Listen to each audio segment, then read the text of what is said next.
Gurudev. Om Sahana Bhavatu Sahanau Bhunaktu Sahaviryam Karavavahai Tejasvinavadhitamastu ma vidvishavahai. Om Shanti Shanti Shanti. Narayanam Namaskritya Naram Chaiva Narottamam Devim Saraswatim Chaiva Tato Jayamudirayet.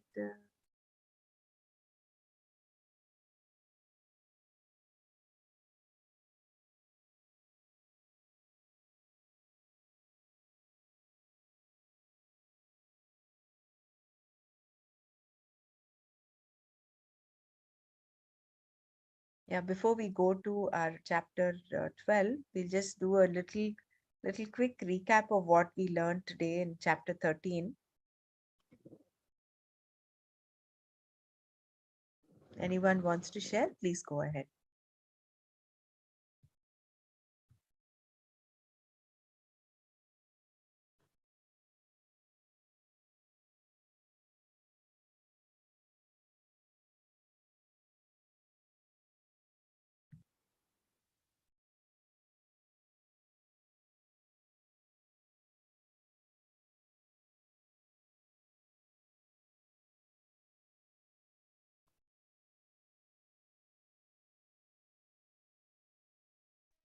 Basically, the first sloga is not there, right? In the Itam Shariram.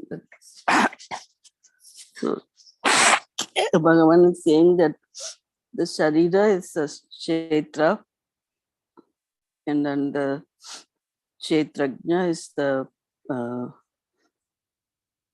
knower of the field. Is that this, this is spirit or who knows the field, knower of the field? So Kshetrajna is so he is in all bodies. That's what the next one was saying. So he is in all bodies. This and the distinction then, as Nana showed that thing is like what's the difference between Kshetra and Kshetrajna. That's a real knowledge.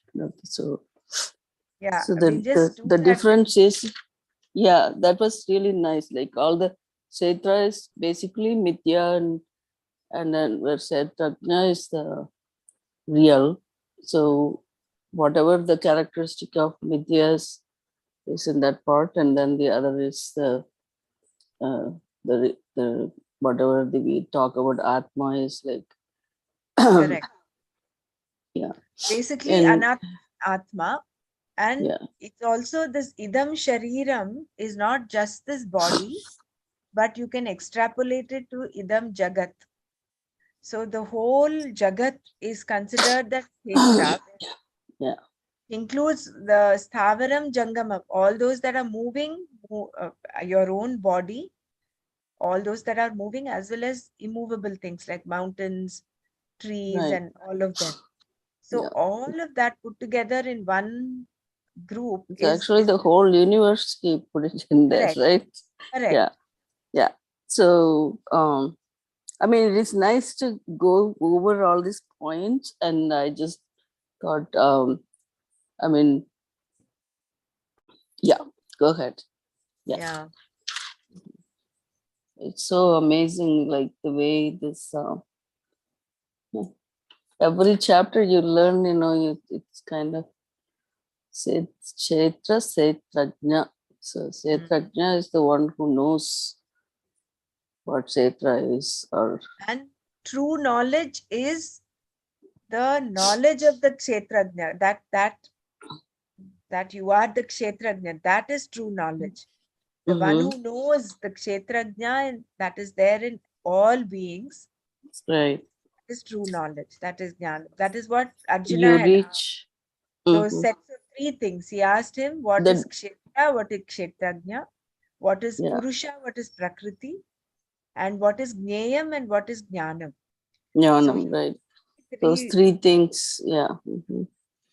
Which one is that? That was the third?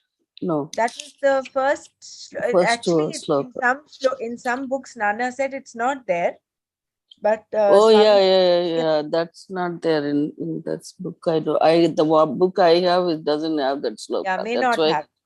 Yeah, I Actually, know. even in Wonder. this PDF, the Uh-huh. verse number 1 is Sri Bhagavan Uvacha. They've not Vasha, included right? Arjuna's Include. question as that. Yeah. They did double it. Yeah. So that's why I missed that part. I think, yeah, you're right. That's where I was going to. So they initially he mentioned about the sangalpa that where how they correctly Yeah. to be Dharma, said, Artha, like the Kama, Moksha. Phala Purushartha is what? Even I say that when I do the Sankalpa. So it is Dharma, Artha, so Kama. the yeah, go ahead. Yeah. Dharma, artha, kama, moksha, and then purushartha pala, right? Mm. You I mean, don't say I pala want to ask purushartha. Nana, sometimes, see, Mm. even in shlokas, the Uh-huh. order can be different. It is how you interpret it, no? So maybe, I mean, that's my interpretation of how Mm. the phala purushartha has come about rather than purushartha phala. Maybe it is just Mm. a matter of um, People say, the other. yeah, basically those four are purusharthas, right? I mean, Right. yeah. Mm. Mm. Yeah, I did not pay attention to that. I Yeah. remember, yeah, it's good. It's So we very are in the nice. third shatka of Bhagavad Gita, which talks about Mm. the Yeah. connection between tat and tvam, that is asi, Mm. you The are that. Mahavakya. Mm-hmm. And the second shloka, the first line is actually a mahavakya, which is kshetrajnam chap imam vidhi sarva kshetreshu bharata. So that Yeah. becomes a Mm-hmm. mahavakya. All those vakyas which give you the connection between the jiva and paramatma, that talks of this connection are all mahavakyas, like tat masi, aham Mm-hmm. brahma, prajnanam brahma, and then this one kshetrajnam chapi Kshetra. mahati sarva Mm-hmm. kshetreshu bharata. And I very nice, I like the way the Mm-hmm. interpretation of the first shloka of Bhagavad Gita. It was very profound. Yeah, Dharma Dharma kshetre Kshetre, kurukshetre Kurukshetre. Mm-hmm. samaveta yuyutsava mamaka pandavas chaiva kimakurvata sanjaya. So the dharma kshetra is the body itself, because the body is shariram khalu dharma shasanam sadhanam, Mm. sorry, kalu dharma sadhana. It is only through the body that we can realize the soul. But here I had a little doubt, because I know it might be not relevant, but there are instances where they say the cow kept listening, like I think it was in Ramana Maharshi's one of his videos that I saw, that there was a cow that kept coming and that cow attained moksha. Now, do we require the human body only to attain moksha, or can you attain moksha in any other form? Was my little question there, but maybe we'll clarify that with Nana. The Yeah, some of this Purana stories, Yeah, but Nana maybe says you must stick to Shastra. When in doubt, you right. refer to the That's true. Shastra. Mhm. Puranas are No, not your Pramanas. exactly. But but in the story, storyline I'm talking about, not that we believe that. And a lot of that story, like how the cow comes and give the milk, right, and this for the god, or things like that. Like the Kalahasti also, there is this um Sri Kalahasti. Yeah, the yeah. spider, the elephant, and no, yeah, I think maybe we'll not deviate into that. Right, So exactly, this is yeah. my little question. So uh, Yeah, we can ask Nana about that at Dharmakshetre, least. Kurukshetre. Mm-hmm. Dharmakshetra is in the body. Kurukshetre. What is Kurukshetra, he said about hmm, What are you doing? Kuru doing. kshetre. In this Right. body. Kuru, what are you doing? Mm-hmm. Mamakaha is all the things that you consider me, mine. That is your Me, mine. ahankara, Yeah. your Exactly. Yeah. my Or raga raga dvesh, dveshas. Yeah. Mm-hmm. and all of that, that whole bundle that you consider yours. Mamaka Binaries. Pandava Sheva. Pandava is also white, and White. Shiva Mm-hmm. is for sattva. So Pandavas Sheva Kima Kurvata Sanjaya.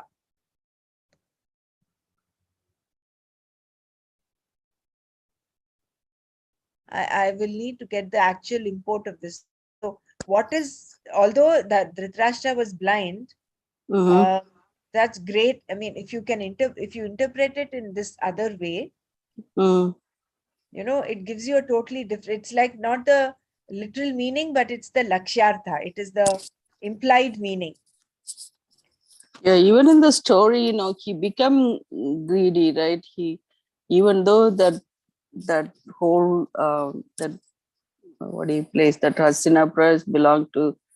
I mean, it's supposed to go to Pandavas, but then he kept it, and he wanted that to go to his son rather than going to this other person, right? And then in the end, again, he wants them to win.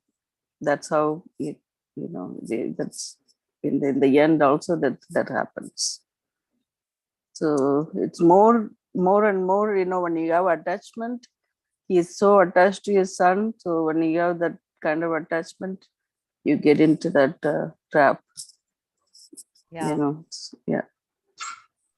Hari But Om. I I didn't actually, yeah, Bella, go ahead.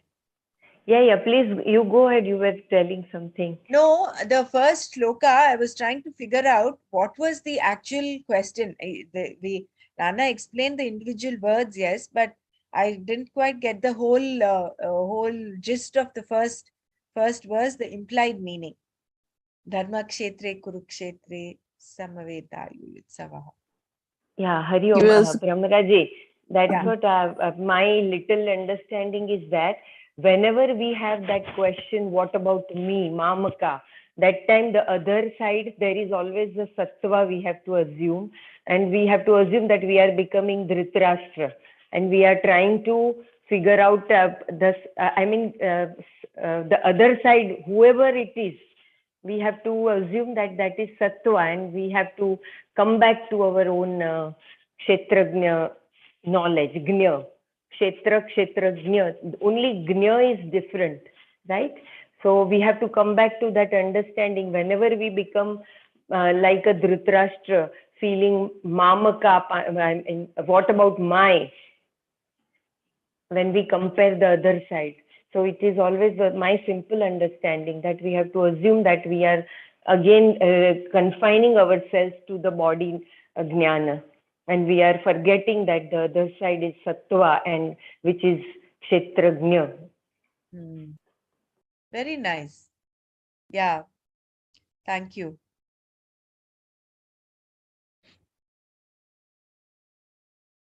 Does anyone else want to share, or should we go on to chapter 12?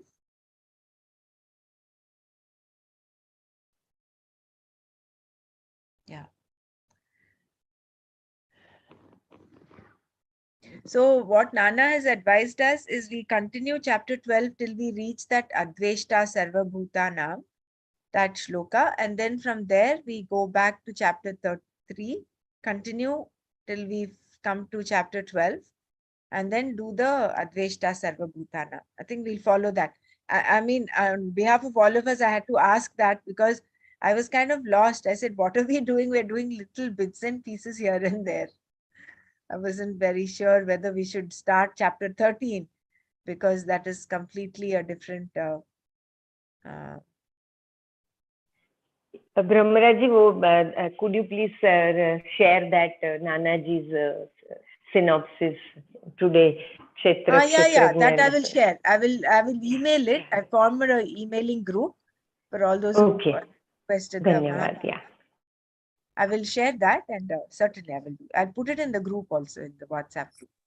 So that verse is number 13 in the chapter 12, right? That's Advaita Yeah, Sarvabhutana.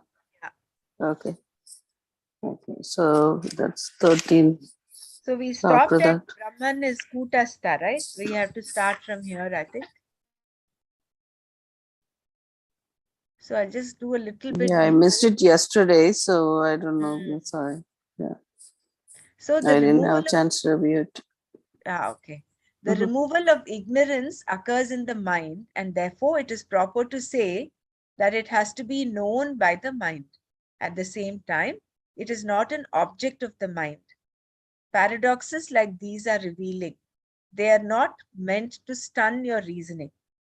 So we just have to keep them. I mean, innocently let them be, not get into trying to like break our heads and try and understand how it is, how it is. I think in due course the knowledge will come. So what we were doing yesterday was,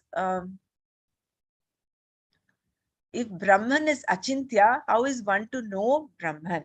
Here it was said that it is only through the mind that you know Brahman, but at the same time, it is not an object of thought. So how to know that?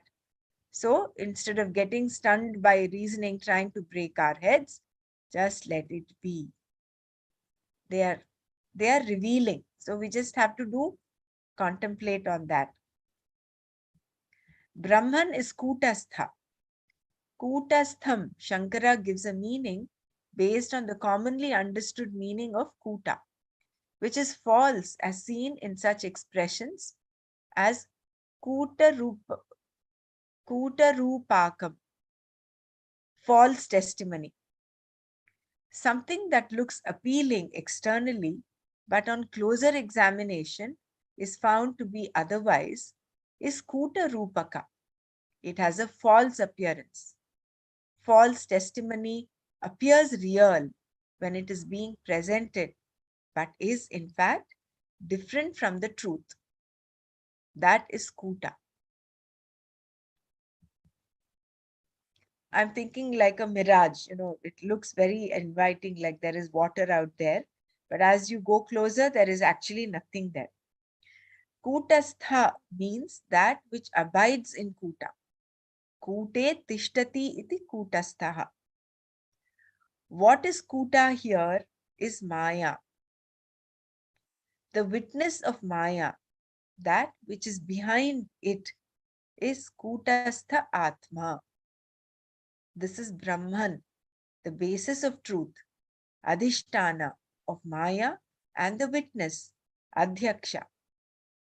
Elsewhere, it is said, Mayam tu prakritim vidyat, Mayinam tu maheshwaram.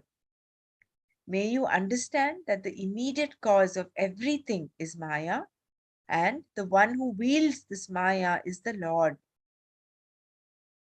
As the cause, Maya is all pervasive, but it does not exist apart from Brahman, which means Brahman is necessarily all pervasive. Because Maya has no independent existence apart from it, Brahman is the ultimate cause. Even though Maya appears to be real, when you look into it, it has no existence at all. It is Kuta, and it is also known as Avyakrita, undifferentiated or unmanifest. Ishvara himself says, my Maya is difficult to cross. Mama Maya Duratyaya. In that Maya, which is Kuta, abides Brahman. Kute Sthitham Kutastham. The use of the seventh case in Kuta, Kutastham, has to be properly understood. When we say there is water in a pot, the pot is the container and the water the contained. Can we also say that Brahman is contained in Maya, where Maya is the basis, Adhara, and Brahman the based, Adheya? If Brahman is based upon Maya, it becomes Nama Rupa, one of the objects in the creation. So the meaning here is that which obtains in the Kuta. Maya as the Adhyaksha, as the rope obtains in the snake or the gold in the chain. Brahman is the very basis, the truth of the Kuta.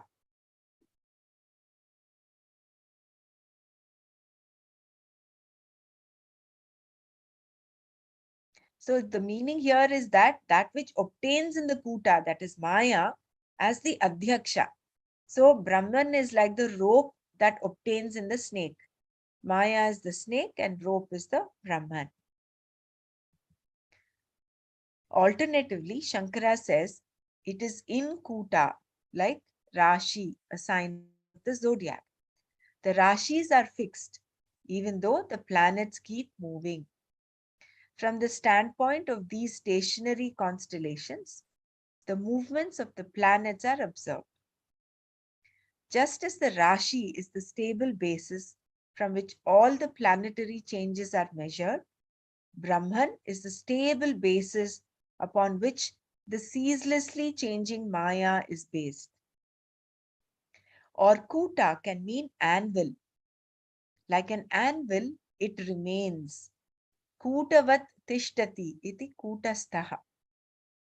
An anvil on which the blacksmith hammers pieces of heated iron into different shapes remains unchanged. Under the blow of the hammer, the shape of the anvil does not visibly change, but it allows all changes to take place upon it. Kutastha Atma is the basis of Maya. It is all pervasive and therefore achala. It does not move. Na chalati iti achala. There is no place for it to go. Then naturally it is dhruva, eternal, because being kutastha, it does not undergo any change. Not bound by time or place, it is always the same, nitya.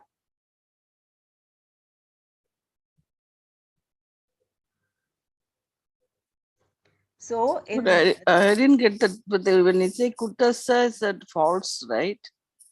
But then no, it's not Kuta is changing. false. Kuta is Mm. false. Kutastha means that which abides in Kuta, Mm. I or thought we that which read is the that. basis of. Go ahead. See, that is what he says here. No? Mm. Kutastha means that which abides Which in Kuta. abides. Te tishtati iti kutastha.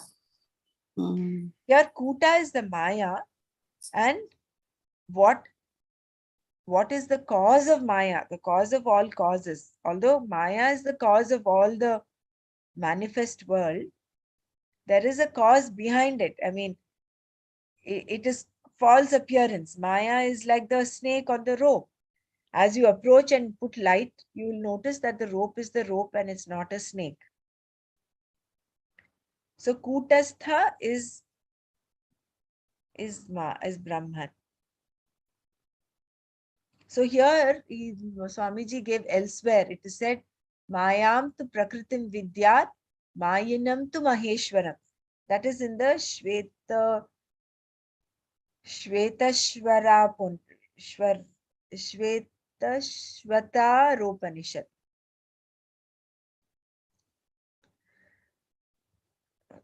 Should I continue or does anyone want to say anything here? So how do they meditate on Nirguna Brahma? Further, what do those who pursue Aksharam Brahma do and what happens to them? The pursuit of Akshara Brahma includes contemplation upon Brahman, for which one requires a certain disposition. And what did we say is contemplation? The Nididhyasana is that you remove the Pratibandhakas, where you dissolve them. So you come to experience, you come to um, live or realize or be in that, the knowledge that, like Swamiji was mentioning yesterday was Brahman, today is Brahman, everything, whatever you see, whatever you are experiencing is Brahman. That is how the Nirgunopasakas are. They're Paryupasate. That is how they contemplate on Brahman. Sanya, Sanniyamya Indriya Gramam means having complete mastery over the group of organs. Indriya Grama includes sense organs, organs of action, and the mind. Sanniyamana here is not only Dhamma, disciplining the organs of action and perception, but also Shama, a certain mastery over one's emotions and patterns of thinking. Shama must be included because we are talking about contemplation about Akshara Brahma, which requires inner composure. To acquire that, one must have lived a disciplined, contented life and cultivated certain values and attitudes, which will bring about, among other things, an equanimity towards all beings. Sarvatra Samabuddhihi. Those who have these characteristics and are pursuing Akshara Brahma, Bhagavan says, they gain me alone. Te prapnuvanti mam eva.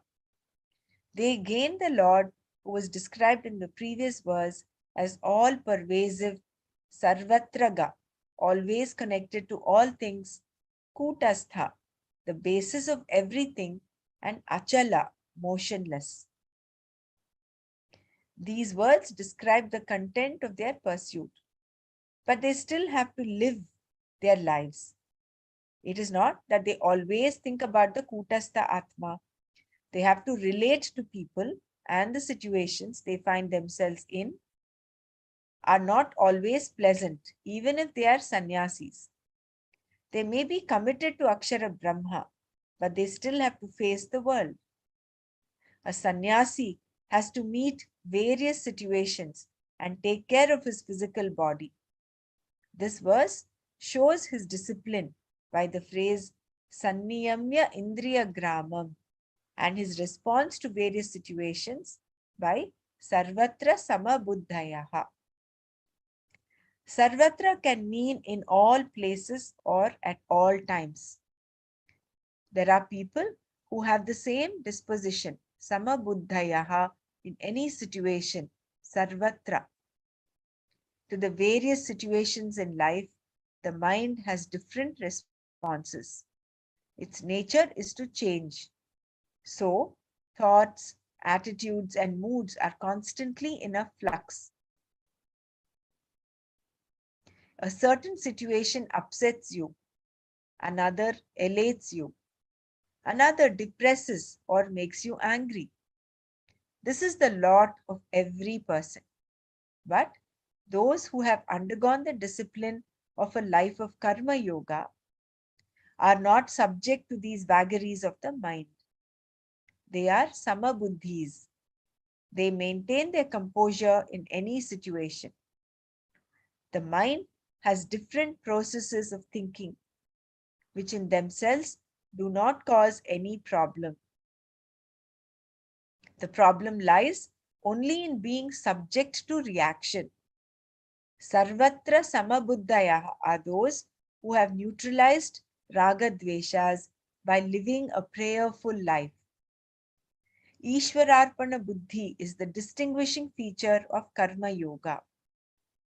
Through this, one can achieve relative composure, samabuddhi.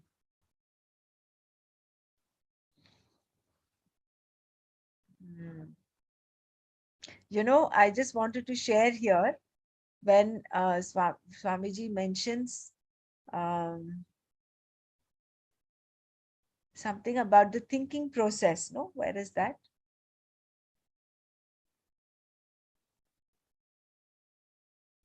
Can't remember where it was.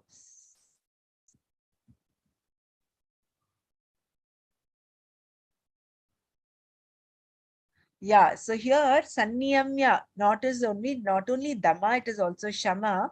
It is disciplining the organs of action and perception, but also Shama, which is a certain mastery over one's emotions and patterns of thinking. This patterns of thinking is what was on my mind the last couple of days.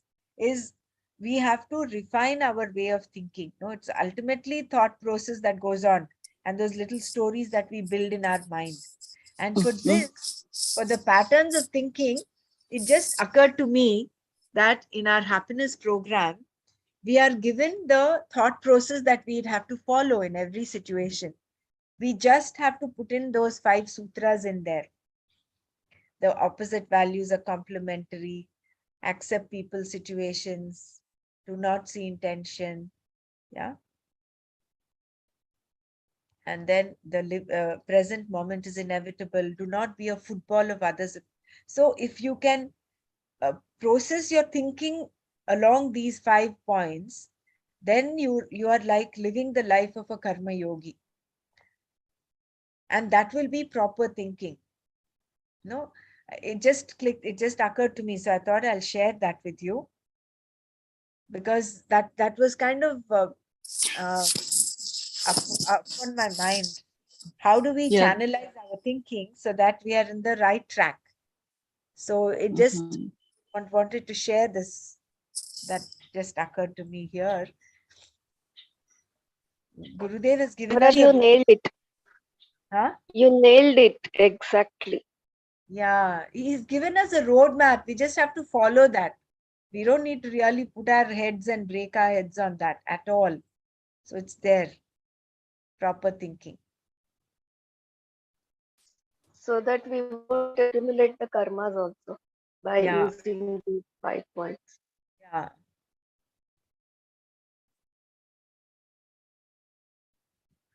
So they can, yeah. Further, with regard to their responses, they are Sarva Bhuta Hite Rataha, those who delight in the well being of all creatures. This takes a lot of maturity. Generally, people do not rejoice in the happiness of others. These people, however, are not at all mean spirited. On the contrary, they have compassion. They not only rejoice in the welfare of others, they are disposed to bringing it about. And this is so beautiful. All the seva that we do is bringing out this Sarva Bhuta Hite Rata, isn't it? So when you're thinking about others, there is that compassion that comes in, and you're looking at the welfare of others, and you're not just mean spirited. You're not just thinking about yourself. Though they Yeah, themselves, talking about that, today I was thinking about Vijayji, it's in Bangalore. I thought, oh, what's going on with this rain that we see in the news? I hope everybody's okay there. And I was thinking about, oh, correct. yeah, thank you. I hope Yeah. he's doing well, Nice, fine. very nice thought you've had, thinking about Yeah, I mean, others. yeah, even, Pakistan, of course, really bad. So um, I was really praying, for those. I mean, I don't have to say that, but then, it felt like it's so, uh, how the nature takes this its own calamities, right? Like here in California, maybe I never seen in our area like 105, like 112 temperature. Like whole California is like really hot. Mm, It's really bad. I mean, the weather's been changing a lot. mm, Yeah. yeah. So they not only rejoice in the welfare of others, they are disposed to bringing it about. Though they themselves may not get involved in the practical help a person requires, they will always do what they can to arrange for it and will naturally pray. That's exactly what you're doing, Dr. Mara. So beautiful. I was even wondering about this ashram, right? You got the Sri ashram there, and they are doing Yeah, okay, not have any yeah. problem there. Apparently, see, I think what I've asked Vijayji also, and I asked some of my Mm, classmates who live in mm, Bangalore. The mm. media has kind of blown it out of proportion, apparently. It is Oh, not really? Bangalore that is affected by this mm, inundation. It is only certain mm. areas. True that, Certain areas. Okay. yeah, Mm-hmm. true that the rainfall is, I think, highest in the last 110 years or so. That the city has seen a lot of rainfall of the last few days, but Mm.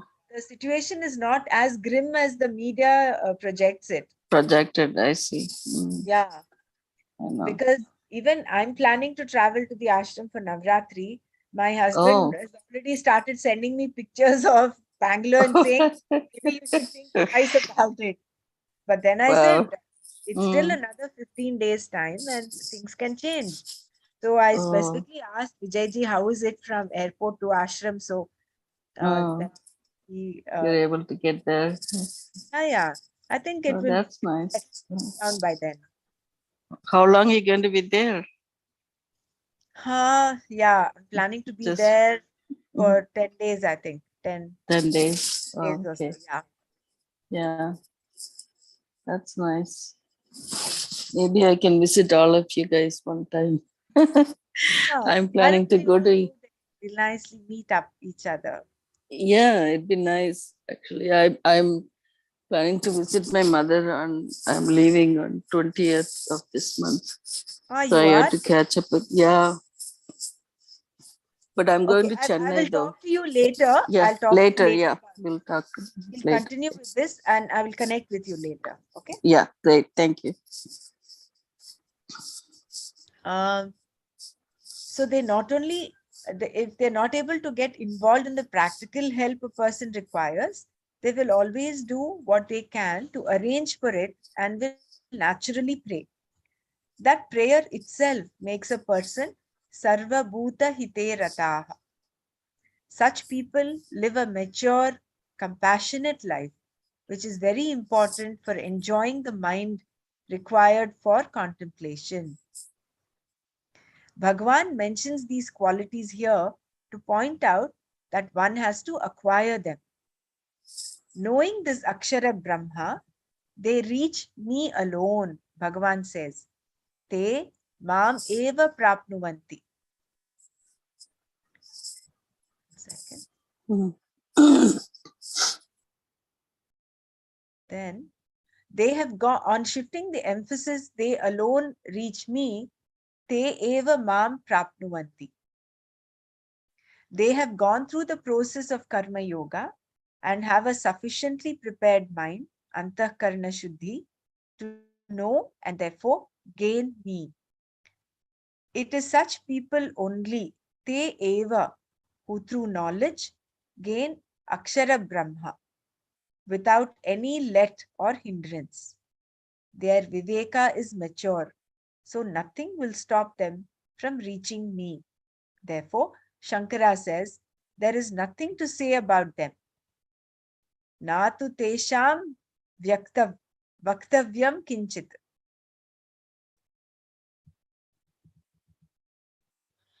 Even to say they reach me is meaningless because where is the question of reaching? Is there any gap between the knowledge and the gain? No. Lord Krishna has already said, my vision is that the one who knows me, however, is indeed myself. Jnani tu atmaivat me matam. It cannot be otherwise. So, these people cannot be compared to the karma yogis who meditate upon the Vishwarupa. One cannot be said to be better in terms of being closer to moksha because Akshara Brahma Upasakas are myself. They are already free, muktaha.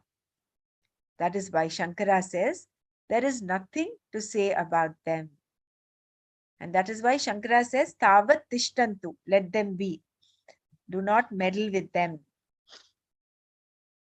If this is so, why did Bhagavan say these karma yogis who are meditating upon Saguna Brahma are yuktatmas, the most exalted, and then say that it is the sannyasis who are pursuing the Akshara Brahma that reach him?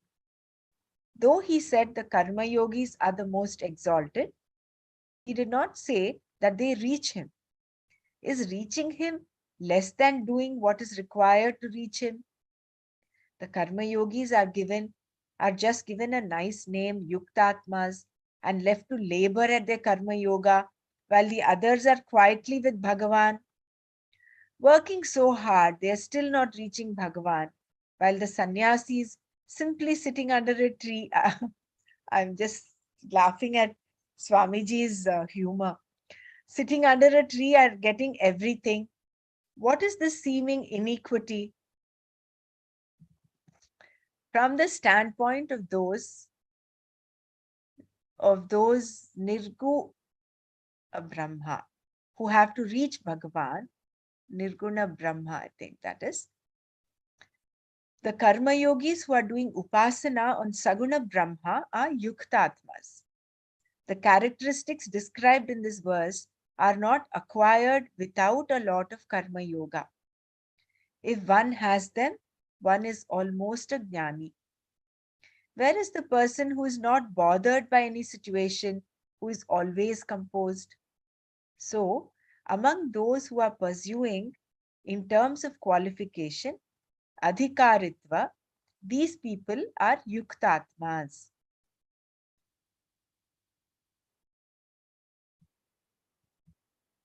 If there is a distance to be covered and both a bicycle and a bullock cart are available, which is the best means? It all depends. If the person who is asking is lame or does not know how to cycle, a bicycle, even though it is faster, is useless to him. For him, the bullock cart is better. Then too, it depends on the conditions. If the road is a 2-foot wide mountain track on the edge of a cliff, both the bicycle and the bullock cart are of no use. Therefore, there is no such thing as the best. It depends on who is fit for what. What a beautiful example to bring in the fact that we should not be comparing karma yogis to sannyasis. Yeah, it is clear, Here, this example is so crystal clear. Exactly. Path, He you have puts. choice, you have a bicycle bullock cart, but it depends on your adhikaritva, your patrata, how eligible are you? If you're done all your karma, yoga, upasana, and all that is done, and you're a ripened karma yogi, then sannyasa becomes naturally, it becomes a happening. It's not something you acquire. At the same time, you cannot classify anything as better than the other because it all depends on your eligibility. So shall we stop here? We'll start chapter sloka 5 from tomorrow. Anything anybody wants to share in all of this? So I think yesterday we were discussing about how a Nirguna Upasaka already is a Jnani, is someone who realized that he makes it very clear here, because Akshara Brahma Upasakas are myself, they are already free. So therefore, you cannot compare them with the Karma, Saguna Brahma Upasakas. I had one question, as in Yeah, go.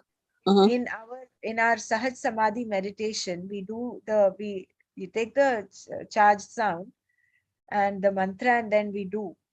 Is that considered Saguna Brahma Upasana or Nirguna Brahma Upasana? Or is it just a practice of meditation? This was a question I had. I was just thinking about that. I think what we Not do. keep saying that mantra, right? It's only 2 or 3 times. I mean, Yeah. it's You do supposed not say to. the japa, yes, of course. Yeah. That mantra is basically maybe it's denoting some god or that particular mantra given to you. Probably, Mantra yeah. does not have any relation to anything like that. That is not. Mm. But from my understanding, limited understanding, it's because there is some. You use a tool. Mantra is like a tool, so it still is considered Saguna Brahma Upasana because those that are the Nirguna Brahma Upasakas, they're looking at Akshara Brahma, something which is indescribable, something which is undefinable, which is all pervading. So I think that does not come under Nirguna Upasana. That's my understanding, maybe. Yes, it's part of Panchamahabhuta. Brahmaraji, I think it is the in-between step. It's not 100%. You start with Saguna and you end up in Nirguna, in Sahaj. But the Samadhi meditation itself, I think everyone, as a tool, to get there, right? Whether it's a Samadhi, I mean, they call it a Samadhi in several places, but we don't know what they mean by Samadhi meditation. Yeah, I mean, here it is important to we go back to Patanjali's definitions of, there are so many kinds of samadhis. There is Savikalpa Samadhi, there is Savitarka Samadhi. I think 5-6 kinds of samadhis are there. And one of them is Nirvikalpa Samadhi, where you just merge. There is nothing at all that exists. It's just you. So some of the Samadhi meditation, they don't want you to be there for a long time, right? It's mainly, it's only for 20 minutes or something like that. Correct. Yeah, so they don't recommend you to do it all the time. So I don't know exactly how this munis or like this John is sitting under a tree all day or all without drinking water and all that stuff. I don't know what that meditation is called. Ramana Maharshi did that. And very coincidentally, I was watching one of the videos of one of the Paramacharyas of one of the Sringeri Mat. I will share that because it's quite relevant to what all we've discussed today. Is that he goes at a very young age, 12 years or so, he goes into Samadhi, and his teacher actually has to go and get him out of that Samadhi. He says, if I did not wake you up, you would just continue in this state. Yeah. Without any care for your physical body. You can even lose yourself or something like that. Yeah, he says you have to. Yeah, when you see Adi Shankaracharya about his history, there was some movie even came, but there was one area where he had to participate in a debate. The person asked a question about some kind of a relationship. So he's a sannyasi. He doesn't have any relationship with the person, right? A woman. So he goes and meditates. He tells his disciples, like, I'm going to go out of my body. So until then, don't let anybody to see. So then he goes away and then meditate on the Amman, then he gains that knowledge and then he has to come back to that body, right? Because they do all kinds of stuff those days. So I don't know exactly that Samadhi means. What when they say Samadhi meditation, the one we know is the one you were talking about, this mantra that we say, and then it's only for 20 minutes. That I know. But then when they talk about Samadhi meditation in this context, I'm not sure what that meant. I think how we take these three things, I am nothing, I do nothing, and I want nothing. And then we go into Sahaj. So this is just a very beautiful thing in between Saguna and Nirguna. Yeah, maybe. That it is an effort for him even to do the Sahaj. So that's what we are aiming for through this Sahaj. But there are a lot of this guided meditation, like this kind of things which combines taking you meditate on your breath. Especially if you see the Vipassana meditation, they are a little bit different, like I saw that you got a quote on Zen meditation, Zen Buddha or whatever. But the Vipassana is specifically, they focus on the breath and then sensations. And the more you focus on sensation, you just observe the sensation, not react to it. Thereby you are clearing your mind, the all the impurities, and then you have that awareness. And so that's what they talk about. So I'm keen on that, Vipassana meditation, which I don't know. I mean, I'll still have to figure that out how I'm going to learn. But this is one of the things I thought I'll let you know also. Other than the Sagat meditation, this is one thing can help. But Sahaj meditation is different, and it's quite apart from all the other guided meditations. This is something that you do on your own, and it has a very deeply cleansing effect on all our impressions. So it takes you to a very deep state, Sahaj Samadhi meditation. Honestly, I don't know about Vipassana, so I cannot comment, but I can vouch for the Sahaj Samadhi meditation. Because this is what a Japanese person, this is what Bhanu Didi had shared once in the ashram. Um, a person who was practicing transcendental meditation for more than 20 years, he came and he got initiated and did the Sahaj Samadhi. He said, what I could not gain in 20 years, I've just gained in a few sessions. So that is the impact. This is a meditator, and this is what it had actually happened. So what we have in the Sahaj Samadhi is not just the practice, it comes with the grace of the master there. So I think it is very it is of course very different from guided meditations. Guided meditations take you to a very peaceful state, that's it.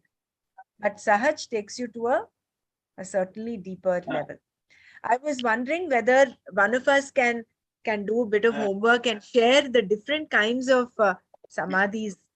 Persiji, maybe you are the right person. I don't know. If you can share but in the Patanjali Yoga Sutras, there are different kinds of samadhis which are mentioned. No, I thought if we can just revisit them once, just share that. Yeah, this is very beautiful. It will be, the session will be like Prakriti Laya Samadhi, Bhav Correct, Samadhi, correct. I know. Pavitarth. I've not really. Many are there. Many are there, no? Yeah, that is something nice. If you can visit that. One session on this, no? It will Uh, multi Rather dimensions than to have this. a session, maybe we'll share it in the group for each one of us to just go through that, because otherwise Okay.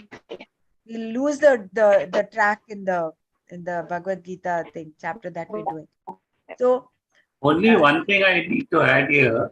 was that don't mix up too many different types of, like somebody just mentioned about Vipassana meditation. Guruji says stay on one path, dig one well deep, and then you'll find water. By digging in 10 different places, you'll not find water. Shallow digging. So, there are certain meditations which are contrary, they could give you, you might end up getting mad if you start mixing techniques. So I don't think that should be done. I was just reading some article the other day on Agora meditation where they call the spirit into the body and how much of damage it does to the body. So they meditate and they call a spirit in. It leads you to bliss, but it damages the body. So I think we should stick to one path. Whichever, if you want to follow Vipassana, follow Vipassana. If you want to follow Sahaj, follow Sahaj. But stay on one path. Otherwise, your mind will get disturbed, you'll get confused, and it leads finally to madness. That is why Guruji says, don't do spiritual shopping. Very true. Very right.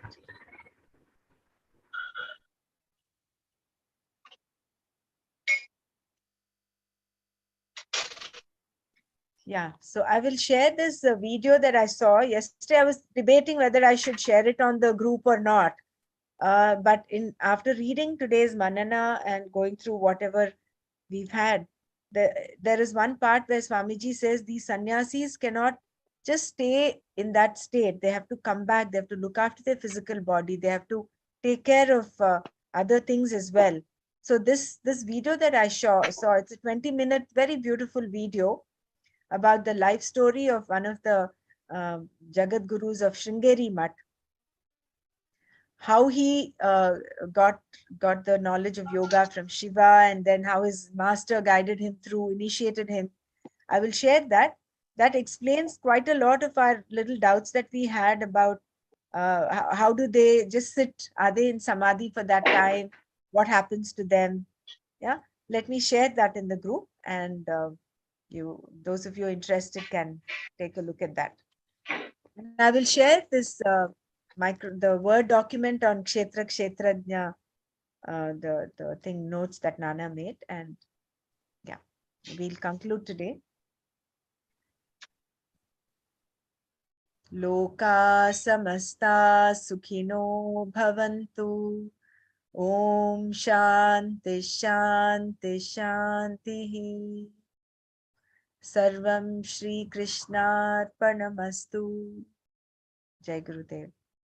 Hari Om.